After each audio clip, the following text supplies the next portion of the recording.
Enid Plainsmen Football 2015. Plainsmen Football, getting it done.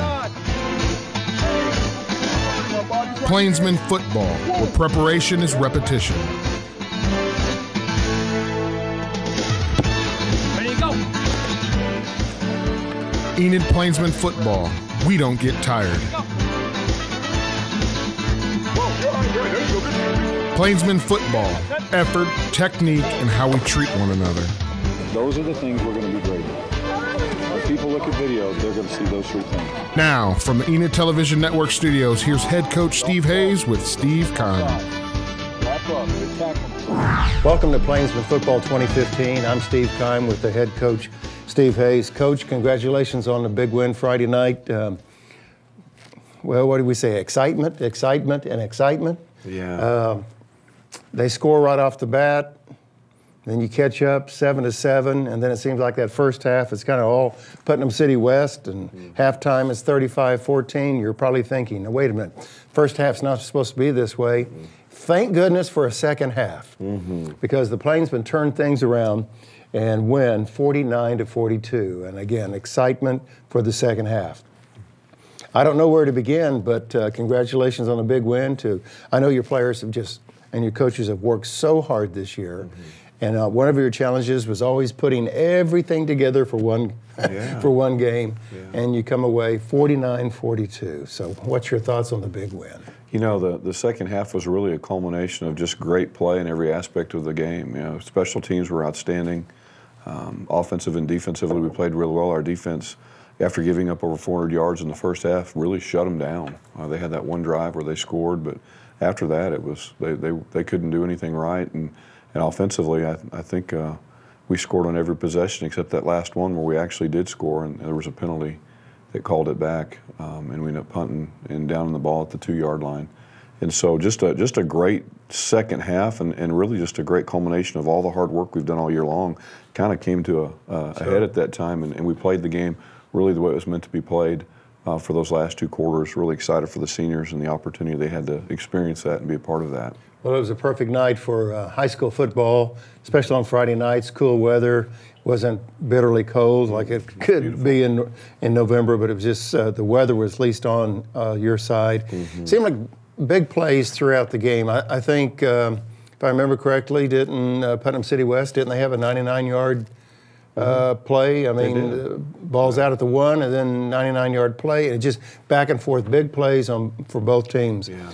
I guess that keeps everybody on their toes, knowing that, hey, it's our turn for the big play next. Well, you know, and there were some little things in there that you can miss if you're not paying attention. Like, for example, they had another big play that Will Phillips made a tackle on about the 3-yard line in the second half. Next play, they fumble the ball, we recover, and go 90 yards to score. Well, if Will gives up on that play and lets that kid score, it's a totally different outcome. Yeah. You know, there was a lot of little things. The punt that Deion Smith had that got downed at the 2, what a huge play that was.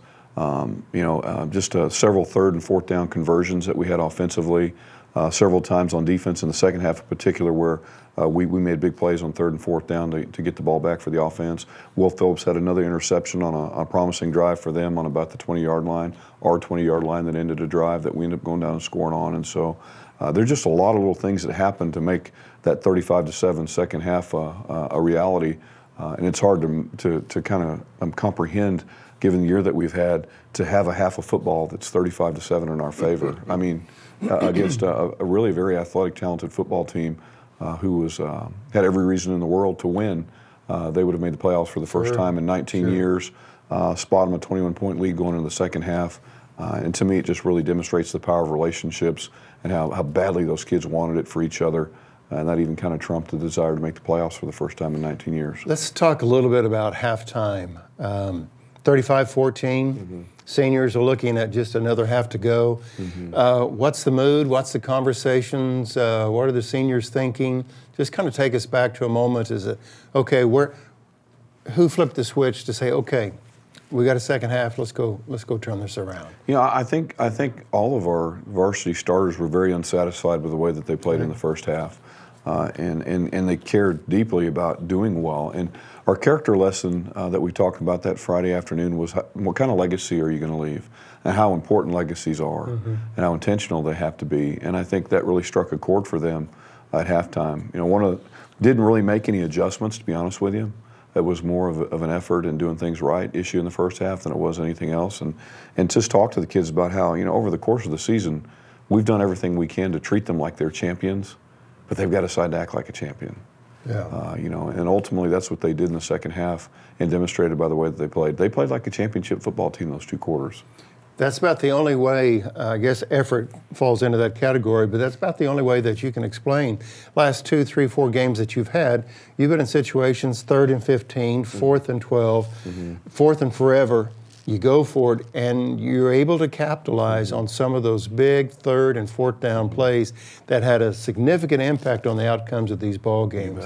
So do you attribute those successes on the long 3rd and 4th down plays to just effort, or what would you consider how are you able to pull off a 4th and 16? Yeah, what a great play that was for a touchdown Friday night with the throw and catch from Darian to Squire for the touchdown. And you know, I think, you know, a lot of action is dictated by belief. If you believe your action matters, you do it. And you know, to me, those kids demonstrated that they believed that they could do it, and therefore they gave their best effort. Right. I don't think you have one without the other, and I think you saw that Friday night, and it was a lot of fun to see our kids act that way. You know, I think Squire tied or either broke the career receptions mark on that catch for a touchdown on 4th and 16. What a great way to break that record with such a big play, such a meaningful play during the course of an important game. Well, there were 2 student athletes that we've had on Plainsmen Football through the season, and Devin Pratt was one, and I think Squire Logan was our first student athlete that we had on the show. Those 2 individuals had big games. Who else had big games that comes to mind? Getting back to those 2, you know, it's pretty neat to see that Devin Pratt and the way he finished the year coming off the ACL injury, he broke the record for career yards. He broke the record for yardage per game, which was held by Lydell Carr. He averaged over 150 yards a game. And then Squire breaking the record for career receptions. It was really an awesome night for those kids to go out that way. We have some young kids I thought played really well, and Will Phillips at free safety. I thought that Darian played really well in the second half. It was great to see Kyle Calloway come in and get a couple series in the first half and throw that first touchdown pass to Colton Troxell for 35 yards. What a neat experience for him as a senior going out. And that play right there seemed to kind of kickstart some engines. It did. That I noticed that, whoa, okay, let's play. I agree. That was a critical moment in the game, and boy, he came in and really made a big play for his team. It was neat to see him have that experience. So your assistant coaches in the first half, they're thinking one thing, but the second half they're thinking, okay, I think we're on a roll. I think we're going to do this. So tell us about on the sidelines in the second half. Is this excitement building? Is this enthusiasm with the coaches? Just kind of give us from a coaching perspective with your other coaches. What's the mindset and what's the energy? What's going on with everyone? Coaches only. In a lot of ways, that second half of football was football in its funnest, purest form, in that there was really very low pressure. You know, we didn't have to win to make the playoffs. We were just playing the game for the sake of playing the game, playing for one another, coaching the kids. And the kids have been so much fun to coach this year and so much fun to be around. As coaches, we just wanted them to go out on a positive note, to get a reward for all the hard work that they've done.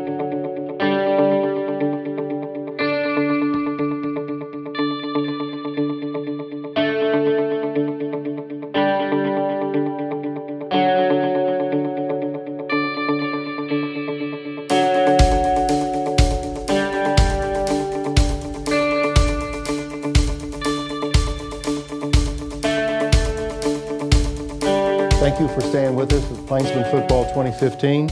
And now for the Inside the Game segment, we have the kickers coach and the running backs coach, Matthew Loafman. Is that right? Yes, sir. All right. Well, welcome. Thank you very much. Congratulations on the big win last week. Coach, tell us a little bit about yourself. I think earlier today you said something about you migrated north. You were down in the South and you came to Oklahoma. So tell us a little bit about your background and your coaching. Been in Dallas for the last 10 years. Actually grew up in Houston, Texas. Okay. And went to school at Stephen F. Austin for a while. And then actually got a soccer scholarship to come up here and play soccer at Oklahoma Baptist University. And then got my master's actually at OU. So very familiar with Oklahoma. Okay. And but went back to Texas, coached there for 10 years. Enjoyed it there. Actually got an opportunity to come here, coach with Coach Hayes, and then also got an opportunity to be an assistant principal up at the high school. So that's been a new experience for me, and certainly enjoying that part of this experience. My wife teaches at Garfield, and we have 5 children. 3 of them are at Garfield, and 2 of them go to the Kinder Connection at First Baptist Church. So we're jumping into Enid pretty quick and enjoying life. Very good. Well, Coach, let me ask you this. Besides the kickers coach and running backs coach, I know you're the soccer coach. Correct. So it sounds like in your own family you have enough for a soccer team. I do. We're working on it. We're halfway there. But soccer here is obviously a big deal. It's been a great success in the past. Coach Liddell did an excellent job with those kids, and it's a great group. We've got about 150 kids out there, and they're working hard every day, getting ready for the season. They're playing every practice like we're playing a game tomorrow. So I'm excited about what we're going to do this fall. I have one more quick question before we turn it over to Coach Hayes. As coaching the kickers, what are you looking for? As a young man or young woman, I guess, a young lady is watching this show, and maybe they're involved in soccer, or maybe they just like to kick the ball. But as a kickers coach, what are you looking for? The biggest thing is consistency, and that's the thing that I saw with our kicker this year. Kedrick has come a long way in from where he was at the beginning of the year, and he would kick one and look amazing. The next one, not so much. And as he has practiced, and as he's gotten better, I've been able to see where he finishes and follows through and does everything the same every single time, and also being able to adapt to pressure. Anybody can go out there and kick a field goal with no pressure, but when you got 11 guys running at you and trying to take your leg off, you got to be able to stand firm in that, and Kedrick's always done a good job with that this year. Coach Hayes? Well, Coach Loafman, you've done a great job this year. It's been a pleasure having you up here and a part of this transition that we both made from the Dallas to Enid, Oklahoma, which they're exactly alike. Talk to me a little bit about what it was like to coach a kid like Devin Pratt this year, and what do you think we can attribute his success to? Well, I tell you one thing. We were talking about the character lesson that we had this past week and leaving a legacy. And Devin has certainly decided that he wants to put his mark on Enid High School, not only as a football player, but as a student, as a guy who I think is going to make Enid proud, certainly in the future to come. Absolutely. No reason why that guy is not going to be playing football on Saturday. But he just makes coaching enjoyable. He's a guy that he takes coaching well. Even as good as he is, sometimes kids have a tendency to say, yeah, coach, I know, or I've got it all figured out. And as good as this kid is, every time you give him some sort of instruction, he's a yes or no sir kid. He actually implements what we're trying to do and does it. So to see a talent like that is also coachable is very rare, and he's done an amazing job with that, for sure. Kind of evaluate the running back position going forward as far as the kids that we potentially playing there next year, and what our strengths are, and what are some of the things we'll need to work on. Well, the biggest thing is I think a lot of kids kind of stepped back and they saw this year what is possible. They watched Devin, and especially coming off an injury, they watched this kid do what he can do. And for instance, we talked about Will Phillips and the amazing job that he did in the secondary. But watching that guy run the football offensively is pretty impressive as well. That kid, when he's got the ball in his hands, he's a pretty magical player.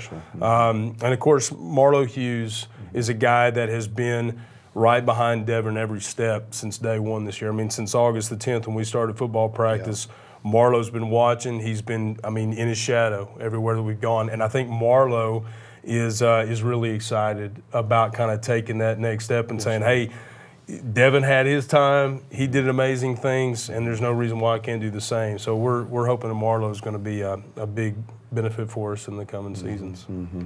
One of the things our viewers may not realize is Coach Loafman is also ordained minister in the Baptist church and does some preaching on the weekends, even led some churches while coaching and teaching at the same time down in Texas. And so he's not afraid to take on a bunch of work at one time and then find a way to have 5 kids all under the age of a first grader and below. So now the truth comes out, it was your sermon at halftime. Right, that was it. We brought the power during halftime. Oh. Not the thunder. That's interesting. Coach, let me ask you real quick, what's the best thing about working with young people? The fact is that because you're a big kid yourself, right? Yeah, I mean, really, I am. I've only been out of high school for 15 years now, but I'm looking at these kids and thinking they're going to be where I am before you know it. I mean, high school is over and you're moving on to the next phase, and you turn around and you've been teaching and coaching for 10 years and you got 5 kids. It happens very fast, and again, the biggest thing is what impact are we having on these kids? What are they going to be doing in 10 years? And every one of us knows that we have kids who come back, and even if we didn't know we had an impact on them, they always come back and put their arm around you and talk about the good times and the things that they learned. They send you emails and just how much things that you thought might not be that big of a deal or weren't that special, they took to be the greatest thing in the world, and will remember it for the rest of their lives. So.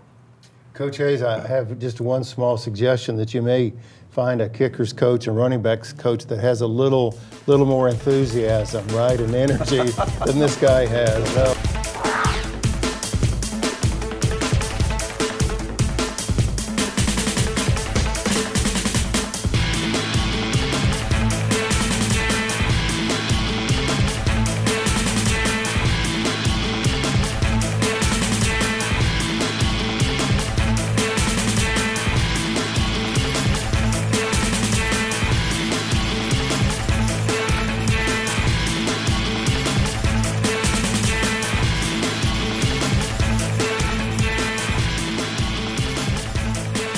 Thank you for staying with us on Plainsmen Football 2015. I've had the best time, Coach, this year of just meeting student athletes and also many of the assistant coaches that you have to make this game of football so much fun. I want to remind everybody, and I appreciate Coach Hayes reminded me as well, that you have the opportunity to watch Plainsmen Football 2015 on the Enid television network, which means on channel 11, and also in high definition, which is channel 111. And also you can go to enidtv.org, and then we have kind of a TV guide listing there. enidtv.org has a TV guide, so you can find out when the show is going to air. And then I understand on channel 19, the show in the Enid Public Schools airs the show as well. So we're trying to get a lot of mileage out there and talk about Plainsmen football, especially after a big win Friday night as the Plainsmen defeat Putnam City West by a score of 49-42. Well, our student athlete for Inside the Huddle is Kedrick Ridgway. Kedrick, welcome to the studio. Appreciate you being here. And you're a first for me. I've never really interviewed a kicker before. You guys are kind of unique and special. I've talked to defensive people all my life and running backs, but never a kicker. As a kicker, you kick the point after attempts and field goals and kickoffs. You ever get tired of kicking? No, it's I kind of got used to it playing soccer, and it's just kind of grown on me as the years gone by. So when did you start playing football? Around the end of soccer season last year, I had some players come up to me and ask me, we've seen you kick, might as well just come out. And it was around mid-May, I believe, that I came and tried. Okay, so just recently. So you're not one of those that's been playing football since you were 8 years old. I mean, you decided to wait till the last minute. Thank goodness for the last minute, right, Coach? He literally started learning how to kick football this May. That's impressive. Kedrick, let me ask you, as a student athlete, where are your interests in studies? Are you a math person, or? I'm not a math person, so I'm, I like a lot of sciences. Okay. And just things about nature and stuff like that. Does that help with you kicking? And science, well, okay, if the wind's doing this at so many degrees of physics this, in there. yeah, there's some physics in there. Yeah, for sure. Kedrick, what do you plan on doing after you get done with high school? Seeing you're a senior and you're wrapping up. I just plan on going to college, maybe playing sports in college, and then I plan on studying biology. Okay. And then going through dental school and hopefully starting my own business. Great. You gonna come back to Enid and be a dentist? I plan to. That's good. That's exciting to hear. What are some of the things that you have learned playing football this year? What are the things you're going to take away and remember now that the season is wrapped up? A lot of things that I've learned through football is that you have to be mentally tough. In other sports I've played, it's more you just got to be physically tough, you know. But football really has built, I feel like, a lot of character in me with just how to deal with stuff as you're going through it. Well, and the position of kicker is pretty unique in that you are pretty much in the spotlight every time you walk on the field. Talk a little bit about the pressure of being a kicker and having to perform on all those kicks. You know, I think it's not as pressureful as like a quarterback or anything like that, but you have one shot. You can't just go out there and mess up and then it's like, oh, well. That's what a lot of people don't realize is how many practice kicks do you think you take for every extra point you kick? There's been quite a bit, especially over the last few months. It literally may be 100 or 150 to 1 for every time you walk on the field and kick an extra point. I agree.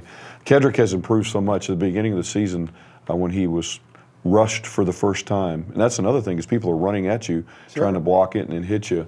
You know, he made all of his extra points in that first scrimmage, but they went over the bar by about that much. And I can remember one of the newspaper reporters asking me whether or not I was concerned, and my comment was, he was 100% tonight. No, I'm great with that. And boy, if you watch Kedrick kick at the end of the year, it was a thing of beauty. I mean, it looked like he'd been kicking his whole life. Talk to me a little bit about the feeling you had after that last kickoff where we pooched it and recovered it. It's a beautiful kick. It bounced back towards us, and you could not have had any more perfect of a last kick in your career, I don't think. I just knew that I had to do something after missing that last PAT, especially with how the game was going, because if they had it and they ran it back, then you know, it could have been completely different. Sure. I just tried my best to get us the ball back, and it turned out in our favor. It did. It was a great kick. Well, Kedrick, it seems like you've had some young people come to you and approach you and say, hey, come play football. You can kick for us, come participate. What word of encouragement could you offer some young person that's watching the show and they're on the fence, as I say, well, I ought to come out and play football. I don't know, go back and forth. But what word of encouragement would you offer them? I would tell them that you never know how things could turn out. It's always you always have to try new things. You never know how good you could be at something. It's always worth the shot. Very good. We wouldn't have been nearly as good this year if Kedrick had not come out. There's no doubt. He filled a huge need for us. Yeah. When you reflect over the 10 games, Kedrick, besides the last game, is there any other special moment that you're going to hang on to for the longest time? There has to be numerous ones, but is there one special, maybe a teammate conversation, or not necessarily a kick, but is there something that just, I'm going to remember that forever? One of the things that has really done like a lot to me has just been how they've treated me. Like, I've never been on a team where I felt like I was part of a family. That's probably what's done the most to me. That's great. Man, that's a great testimony for those that are considering participate in any team sports. There is that family aspect of it. Right. Coach, anything else for this young man? No, Kedrick, thank you for being a part of our team. You did a great job. Really proud of you.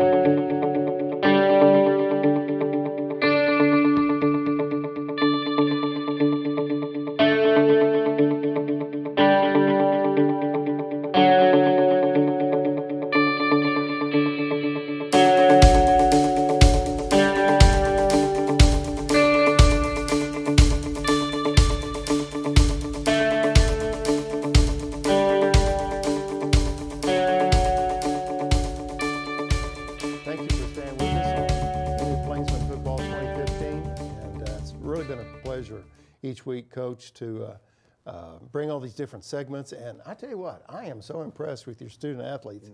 If I roll back the calendar to my days in high school, I'm thinking barely past next week. And here he's talking about dentistry, and some of your other athletes are talking about physical therapists. Yeah. I am impressed. And man, because when I do the comparison game, seriously, I'm just trying to get out of school, and they have a plan. So impressed.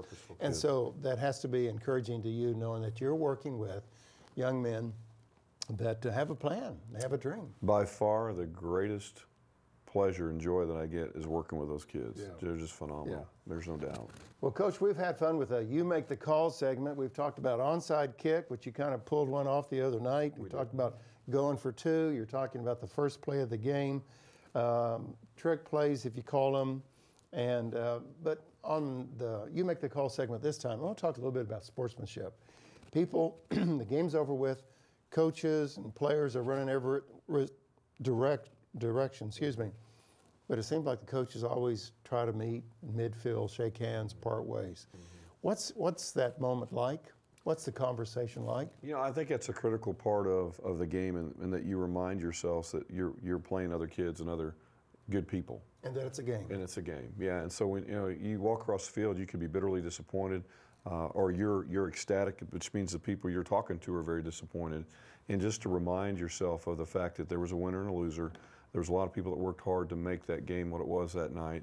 I was real impressed with their kid, the real good receiver they had, number one.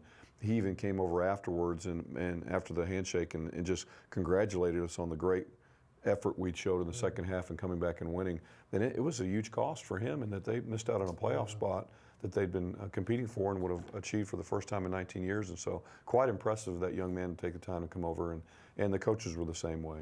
Just a congratulations, good luck, and great year. Well, the Plainsmen in the season 3-7 all the year. So, Coach, the question is, what's next? Well, a lot of work. The bulk of our victories in the fall will come from the efforts we make in the winter and the spring. And really felt like that this first year we were kind of behind at times because of the transition and coaches not getting here until May.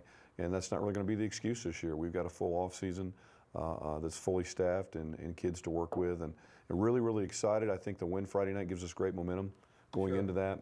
We're planning on actually taking our kids to a playoff game this Friday night as spectators so they can see what they're working towards, because I'm not sure our kids really understand how incredible that is with the idea that it'll be the last time we're going as a spectator. Next year we're going as a participant. Coach, tell the viewers, for just a real 20-word or less kind of deal, off-season, what's that involved? Hard work, learning how to follow directions, mental toughness and discipline. Are we talking lifting weights? A lot of lifting weights, a lot of running, a lot of training on how to change direction, a lot of injury prevention stuff that we do to prepare them for the fall, and then also a lot of learning football as well. Football's included. Well, Coach, again, congratulations on the big win over Putnam City West, 49-42. Thank you for saving that second half excitement for all the fans and all the parents to see their just exactly like we planned it. Exactly, all the way. And what was it, Coach Loafman and his prayer or his sermon at halftime turned things around. So we know that to be fact. So anyway, high school football, it's fun to be a part of. And Coach, thank you for being part of the show.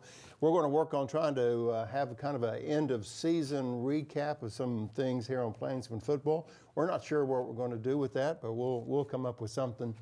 But anyway, Coach, again, thank you. Your time it's been today. a great year. Yep. And what a blur. 10 games. I know. So quick.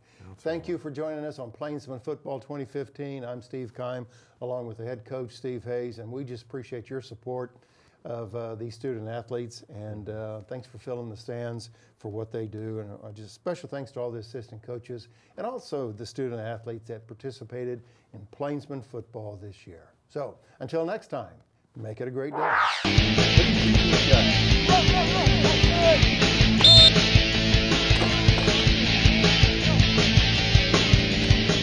We'll see you next week with another insightful show with Enid Plainsman head football coach Steve Hayes. Go, ready. Inside out.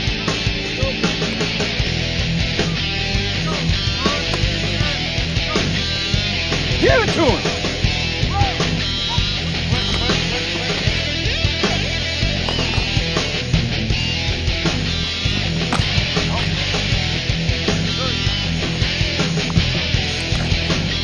Good job, partner. Go. Hey.